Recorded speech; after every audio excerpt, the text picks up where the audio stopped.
जय माता दी फ्रेंड्स। माता रानी सब पर अपनी कृपा दृष्टि बनाए रखें और सबकी मनोकामनाएं पूर्ण करें। श्री कृष्ण गोविंद हरे मुरारी, हे नाथ नारायण वासुदेवा। हे नाथ, हे सृष्टि के पालन करता, हमारी प्रार्थना स्वीकार कीजिए और अपनी योग निद्रा से जागृत होइए। दोस्तों, हरिशयनी एकादशी से चतुर्मास के लिए भगवान शयन करते हैं और देव उठनी एकादशी पर भगवान श्री हरि विष्णु जागते हैं और फिर धरती के पालन का कार्यभार फिर से अपने हाथों में ले लेते हैं। देव उठनी एकादशी को कई नामों से जाना जाता है।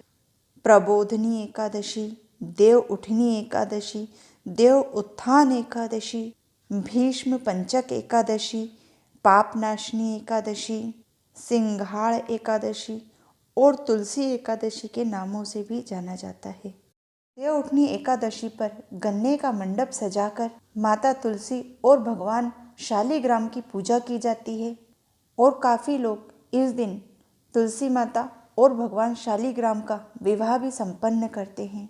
शास्त्रों में उल्लेख आता है कि जिन दाम्पत्य को कन्या रत्न की प्राप्ति न हो, उन्हें भगवान शालिग्राम के साथ माता तुलसी का विवाह कराने के पश्चात कन्यादान के पुण्य की प्राप्ति होती है और उन दाम्पत्यों को कन्या न होने के दोष से भी मुक्ति मिलती है।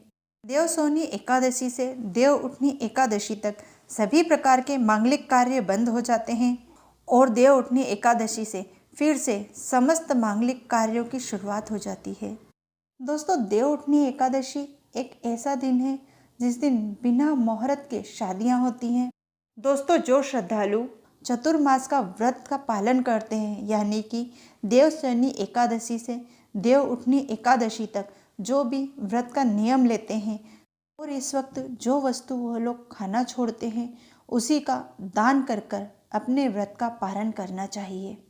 और यदि किसी श्रद्धालु ने केवल देव उठनी एकादशी का व्रत का नियम लिया है और उन्होंने उस दिन यदि घी का त्याग किया है तो उन्हें अगले दिन यानी कि द्वादशी के दिन दूध का दान देना चाहिए। यदि किसी व्यक्ति ने अन्न का त्याग किया है तो उसे चावल का दान देना चाहिए।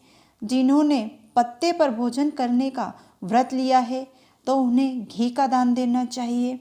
किसी ने मौन रहकर व्रत का पालन किया है तो उन्हें घंटी का दान देना चाहिए और जिसने तिल का त्याग किया है उन्हें सोने का किसी सुपात्र ब्राह्मण को दान देना चाहिए।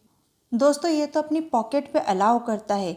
यदि हमारे पास किसी कारणवश यह सब कुछ देना संभव न हो सके तो श्रद्धा से भगवान श्री हरि विष्णु का पूजन करना चाहिए।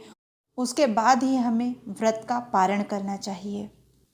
दोस्तों, इस साल यानी कि 2021 में देव उठनी एकादशी का व्रत 14 नवंबर दिन रविवार को किया जाएगा। एकादशी तिथि का प्रारंभ 14 नवंबर प्रातःकाल सुबह 5:48 पर 48 पर होगा और एकादशी तिथि का समापन 15 नवंबर दिन सोमवार को 6:39 पर होगा।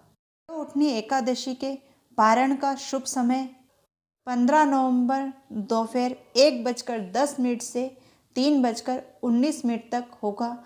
यदि किसी कारणवश आप इस समय में पारण नहीं कर पाते हैं तो आप शाम को 5:51 तक भी पारण कर सकते हैं।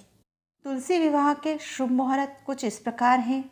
जो श्रद्धालु तुलसी विवाह करते हैं उन्हें तुलसी विवाह इन्हीं मुहूर्त में संपन्न करना चाहिए।